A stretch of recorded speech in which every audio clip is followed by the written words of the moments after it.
For more on this, I'm joined by former Israeli ambassador to the United States, Michael Oren. Mr. Ambassador, welcome.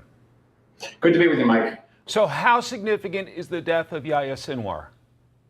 Very, very significant. First of all, for Israelis, it's the closing of a circle, attainment of justice, as it will.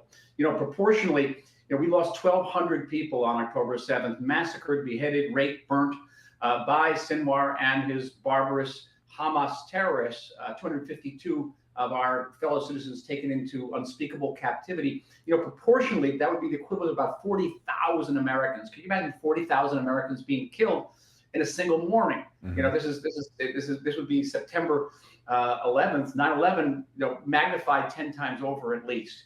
And you can imagine that. And so this for us is actually even greater than the killing of Osama bin Laden. So it's that closure.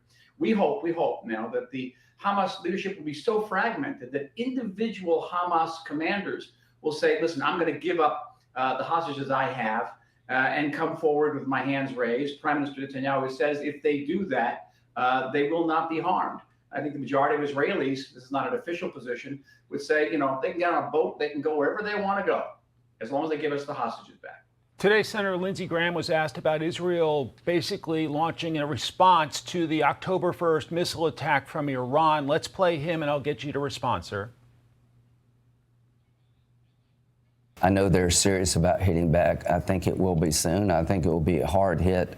But again, the more you can diminish Iran, Hezbollah, and Hamas, better for the region. I think a normalization deal between Saudi Arabia and Israel, which is the key, is more possible than ever. Right. What are your expectations for a response from Israel against Iran? I think Senator Graham is absolutely right. It can't be a tit-for-tat type of attack. It can't be something an action that Iran is simply going to respond with another counteraction. It has to be something close to a knockout blow. Let's be honest.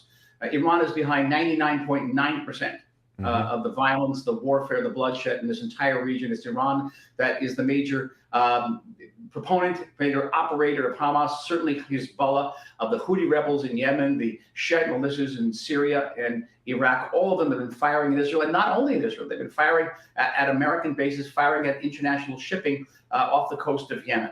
Unless Iran is made to pay a prohibitive price, none of this will stop. We can win against Hamas in Gaza. We can win against Hezbollah in Lebanon. At the end of the day, unless Iran is deterred, violence will not end in the Middle East, and the peace that Senator Graham so much wants to see achieved between Israel and Saudi Arabia and other countries in the region cannot be fully stabilized without Iran being deterred.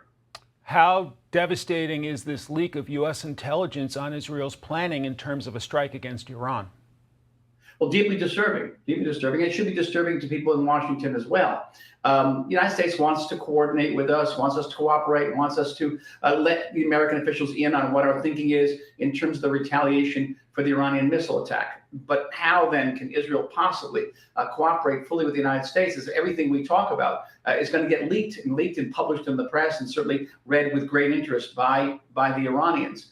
I think also the documents have some troubling content. It's not only that the estimates of American intelligence about Israel's intention are in these documents, but also some element of actually spying on Israel. And that, I think, undermines the trust as well. Ambassador Michael Oren, grateful for your time and your analysis today, sir. Thank you. Thank you.